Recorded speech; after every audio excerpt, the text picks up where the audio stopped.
मुलाकात होती थी, प्रणाम करते थे, तो जब वो पूछते थे कुशल मंगल और पीठ में हाथ फेरते थे तो ऐसा नहीं लगता था कि हम कहीं किसी से मिल रहे, ऐसा लगता जो हम सबके अग्रज थे, मार्गदर्शक थे और भारतीय जनता पार्टी के बहुत समर्पित और निष्ठावान कार्यकर्ता के रूप में वो जाने और पहचाने जाते थे। बहुत सहजता, सरलता और विनम्रता ये भोजवानी जी के व्यक्तित्व की पूंजी थी। अपने क्षेत्र के विकास के प्रति सदैव तत्पर रहना, एक जनप्रतिनिधि के रूप में ये पीड़ा सदैव समाहित रही।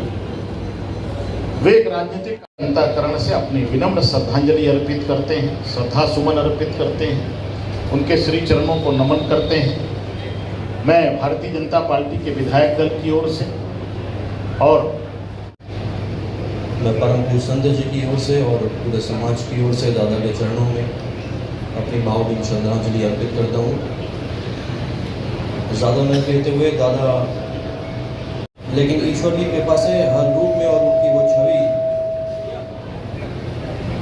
और उनकी वो करुणा भी निभाव हर रूप में आपके और हम सबके बीच में हमेशा उपस्थित रहेगा। किंतु भोजवानी जी के जो कर्तृत्व रहे हैं वो हम सब के बीच हमेशा हमेशा के लिए रह गए। सम्माननीय भोजवानी जी को मैंने बाल्यकाल से देखा है और एक अच्छे पत्रकार के रूप में पत्रकारिता के क्षेत्र में उन्होंने स्वच्छ रूप से काम किया और श्रम के सादा सरल व्यक्तित्व, मिलनसार व्यक्तित्व, और जो उनसे एक बार मिलता था वो हमेशा उनका हो जाता था। हम लोग यहाँ से रायपुर से ट्रेन में भोपाल जाते थे तो लीलाराम जी और कृपाराम जी साहू, ये दोनों ऐसे व्यक्ति हमसे उम्र में बड़े थे पर हमसे दोस्ताना संबंध थे। हम लोग रात को जगते, उनके रिश्तेदारों को इस बात का गर्व होना चाहिए कि उन्होंने नाम कमाया, उन्होंने संबंध कमाए। आज भी हम लोगों की उनसे फोन से या मिलना जुलना, हमेशा वो रायपुर आए तो मिलने आते ही थे। एक ऐसा व्यक्तित्व, हम ये कह सकते हैं कि संघ की विचारधारा पर बड़े होकर और उन्होंने भारतीय जनता पार्टी के माध्यम से जनसेवा का रास्ता चुना और जब तक वो जीवित रहे तब तक वो सेवा के काम में लगे रहे। ऐसी पुण्यात्मा को, क्योंकि उनका संबंध सिर्फ मेरे जानने वाले, उनको प्यार करने वाले सभी लोगों की तरफ से मैं परमपिता परमात्मा से कामना करता हूँ कि उनकी आत्मा को शांति दे और उन्होंने पूरा जीवन जो सेवा के काम में लगाया, नए लोग उनसे प्रेरणा लें और हम सब उनकी याद को बनाए रखें। यही उनके प्रति विनम्र श्रद्धांजलि होगी। ओम शांति शांति शांति। किसी के चरित्र की गहराई का अंदाजा इस बात से लगता है कि प्रदेश के बड़े से बड़े नेता से लेकर गांव के छोटे से छोटे कार्यकर्ता से एक जैसी मधुरता है, उतना ही प्रेम, उतनी ही आत्मीयता और हर किसी के कठिन समय पर उनके साथ खड़े होकर उनकी कठिनाइयों को, उनकी परेशानियों को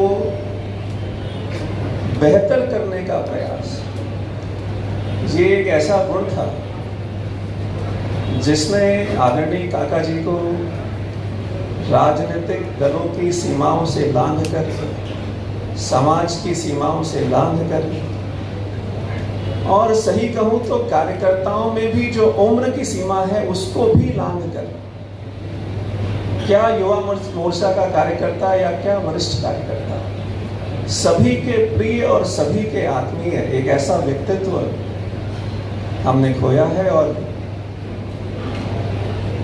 उनके राजनीतिक जीवन से प्रेरणा लेकर राजनांदगांव ही नहीं, पूरे छत्तीसगढ़ के युवा कार्यकर्ताओं को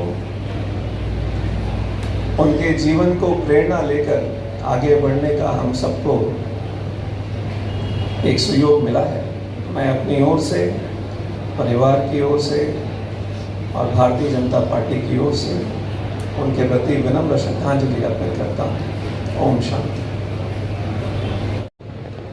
जिसमें हमारे ही समाज नहीं पूरे छत्तीसगढ़ के दिलों में राज करते थे, आज हमारे बीच नहीं रहे। विगत में पिछले माह की 30 तारीख को राजनांदगांव में एक छोटा सा कार्यक्रम हुआ था, उससे मेरी मुलाकात हुई थी। उन्होंने मुझे गले लगाकर जो स्नेह दिया वो मैं कभी भूल नहीं पाऊंगा। मैं हमारे समाज की ओर से और अपनी ओर से मैं श्रद्धा सुमन अर्पित करता हूं और इस दुख की घड़ी में परिवार को ईश्वर दुख सहने की शक्ति दे, ऐसी मैं कामना करता हूं। ओम शांति। राम भोजवानी जी का हम सब के बीच से जाना ये भारतीय जनता पार्टी के लिए अपूरणीय क्षति है। लीलाराम भोजवानी जी के रूप में भारतीय जनता पार्टी ने अपना एक आदर्श कार्यकर्ता, एक कर्मठ कार्यकर्ता और न केवल वो आदर्श कार्यकर्ता थे, पार्टी के अनुशासित कार्यकर्ता थे, बल्कि एक सच्चे जनसेवक थे। और इसलिए भारतीय जनता पार्टी के लिए लीलाराम भोजवानी जी का निधन एक अपूरणीय क्षति है। हम सब उनसे प्रेरणा लेकर काम करें, यही उनके प्रति सच्ची श्रद्धांजलि होगी। मैं प्रदेश भारतीय जनता पार्टी की ओर से उन्हें अपनी विनम्र श्रद्धांजलि अर्पित करता हूं।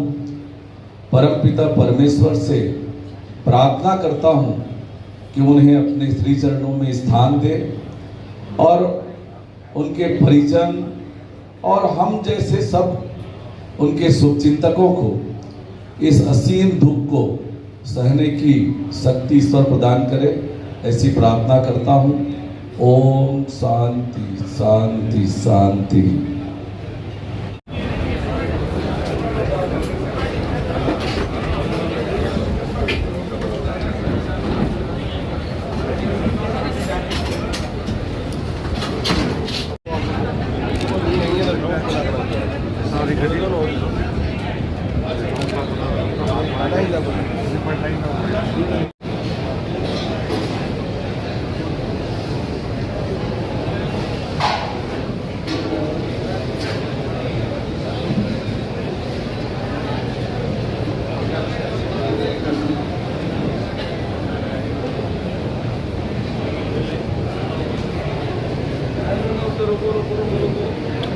चार सौ यूनिट बिजली खरीदे, क्या कहना आप?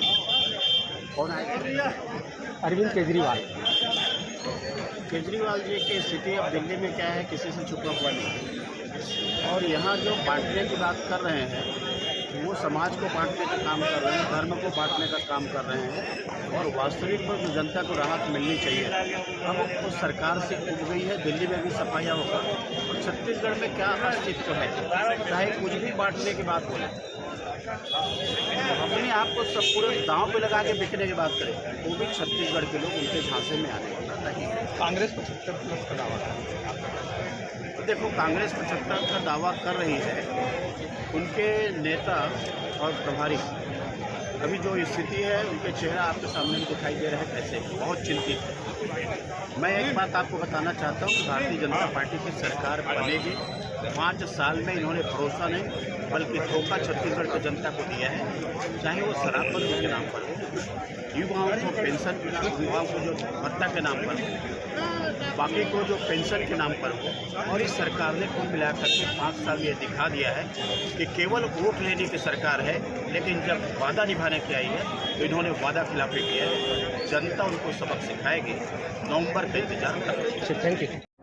लीलाराम भोजवानी जी एक प्रदेश के राजनीति के स्तंभ थे, बहुत पुराने नेता थे।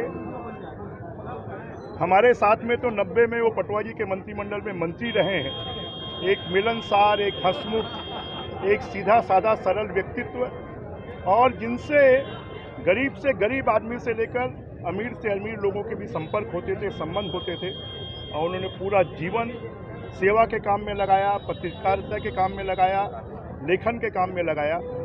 एक ऐसे व्यक्तित्व का जाना सिर्फ ये भारतीय जनता पार्टी की क्षति नहीं है, ये पूरे प्रदेश की क्षति है कि एक राजनीति का स्तंभ, और विशेष रूप से राजनांदगांव क्षेत्र की एक राजनीति का स्तंभ जिससे बहुत कुछ सीखने मिलता था, वो हमारे बीच से चला गया। हम उनकी आत्मा के प्रति, प्रभु उनकी आत्मा को शांति दे, उनके परिवार को और हम सबको उस दुख को सहन करने की शक्ति दे, ये हम प्रभु से कामना करते हैं। कांग्रेस कह रही 75+ और राहुल गांधी तो पूरे देश में घूम चुके हैं, पूरे देश से साफ हो गई। तो अब वो आएंगे तो छत्तीसगढ़ को भी, कांग्रेस को अपने साथ लेके दिल्ली चले जाएंगे, तो छत्तीसगढ़ में बीजेपी आएगी। और दिल्ली के भाग से छीका एक बार टूटता है, बार बार नहीं। अरविंद केजरीवाल आ जाए थे, उन्होंने गारंटी कार्ड दिया और कहा है कि बेरोजगारी भत्ता 3000। अरे जिनकी सरकार आनी ही नहीं है वो कितनी भी गारंटी दें। मध्य प्रदेश का हिस्सा छत्तीसगढ़ है और यहाँ पर हमेशा दो पार्टियों की टक्कर रही है।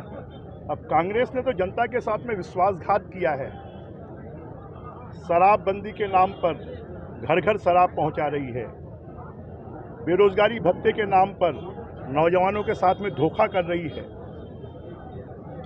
नदियों का चीरहरण किया जा रहा है, जंगल को काटा जा रहा है, जमीन के माफिया, धान के माफिया, जंगल के माफिया, शराब के माफिया, कोयले के माफिया छत्तीसगढ़ को माफियाओं का गढ़ बना दिया है। गरीबों के मकान को छीनने का पाप किया है, लोगों के घर में नल लगे उसमें भारी भ्रष्टाचार करके लोगों के घरों तक नल नहीं पहुंच रही है।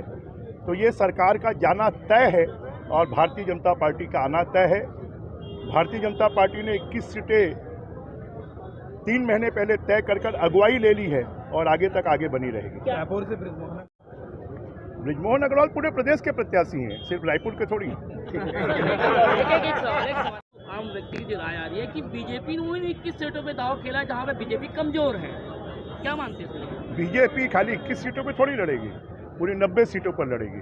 और बीजेपी का दांव जो 64 में पहले जीत शुरू करता है वो आखिरी तक जीतता है, और अभी भी हमने जीत शुरू कर दी है और आखिरी तक जीतेंगे। Thank you. पूर्व मंत्री, भारतीय जनता पार्टी के वरिष्ठ नेता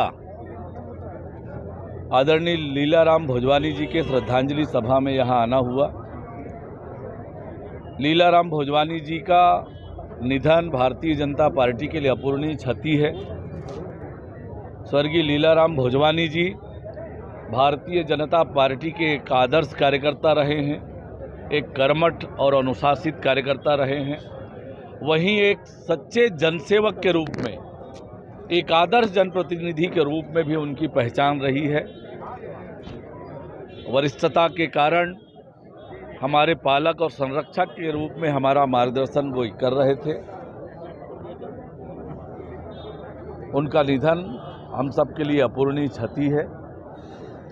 मैं परमपिता परमेश्वर से प्रार्थना करता हूं कि उन्हें अपने श्री चरणों में स्थान दे और उनके परिजन और हम सबको इस असीम दुख को सहने की शक्ति प्रदान करे।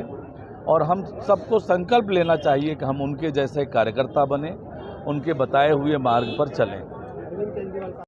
गारंटी कार्ड देके गए। देखिए, जिस प्रकार से पंजाब और दिल्ली में वे सरकार चला रहे हैं, जिस प्रकार से उनके मंत्री विधायक जेल में हैं, देश की जनता उनके सरकार को देख चुकी है। छत्तीसगढ़ में उनकी दाल नहीं गलने वाली है। राहुल गांधी आ रहे हैं और उनका दावा।